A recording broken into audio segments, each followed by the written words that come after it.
Hello student, today's topic is periodic property of elements. The number one topic is atomic radius. Atomic radius means the distance from the center of nucleus to the outermost cell containing electron. It means we consider that atom is sphere and the structure of atom is like that.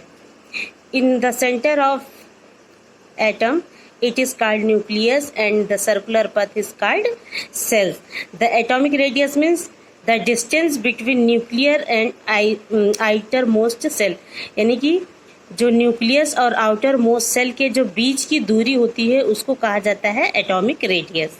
ठीक है, मान लेते हैं ये कोई atom का nucleus है और ये एटम का आउटर मोस्ट सेल है. तो आउटर मोस्ट सेल और न्यूक्लियस के बीच की दूरी को कहा जाता है एटॉमिक रेडियस. ये 3 टाइप्स के होते हैं: covalent radius, van der Waals radius and metallic radius.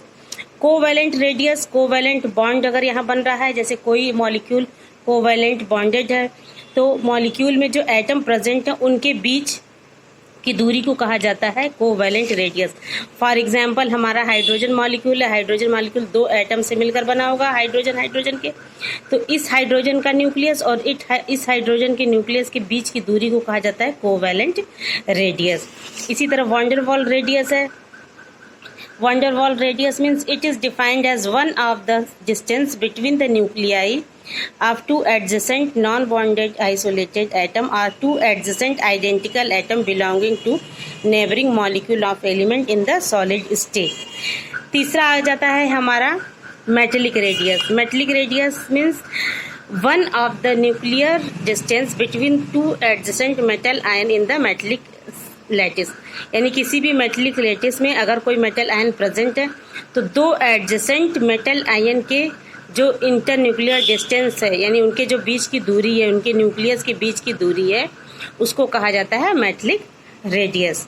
Next topic आ जाता है हमारा electron gain enthalpy. Electron gain enthalpy means it is a energy released when a neutral isolated gaseous atom accepts an extra electron to form the gaseous negative ion, that is anion. It is denoted by delta H. यानी कि जब कोई neutral atom किसी भी electron को accept कर रहा है, ठीक है, जैसे ये न्यूट्रल है, अगर इलेक्ट्रॉन को ये एक्सेप्ट करेगा तो ये माइनस में आ जाएगा, माइनस नेगेटिव आयन में बना लेगा. तो इलेक्ट्रॉनों को एक्सेप्ट करने में जो एनर्जी रिलीज हो रही है, ठीक है, उसको कहा जाता है इलेक्ट्रॉन गेन एंथैल्पी. जैसे फॉर एग्जांपल हम क्लोरीन का ले लेते हैं. तो क्लोरीन हमारा क्या है? क्लोरीन पहले न्यूट्रल एटम रहता है, बाद में अगर वो एक इलेक्ट्रॉन को जैसे एक्सेप्ट कर रहा है तो क्लोरीन माइनस आयन बना लेता है. ठीक है, इस इलेक्ट्रॉनों को जब ये एक्सेप्ट कर रहा है तो उसमें जो एनर्जी रिलीज हो रही है उसको कहा जाता है इलेक्ट्रॉन गेन एंथैल्पी.